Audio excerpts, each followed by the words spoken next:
Hi everyone, welcome into another video of human body.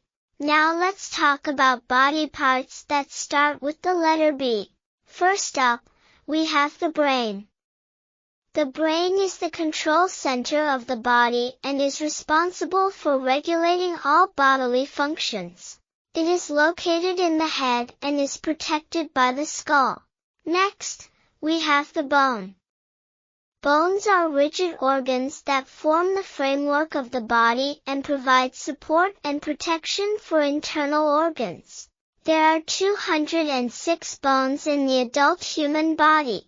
Another body part that starts with the letter B is the biceps. The biceps are muscles located in the upper arm that allow us to bend our elbow and rotate our forearm. Lastly, we have the belly button or navel. The belly button is a scar on the abdomen that is created when the umbilical cord is cut after birth. So there you have it, some body parts that start with the letter B. I hope you found this information informative. Don't forget to subscribe to our channel for more educational content. Thank you for watching.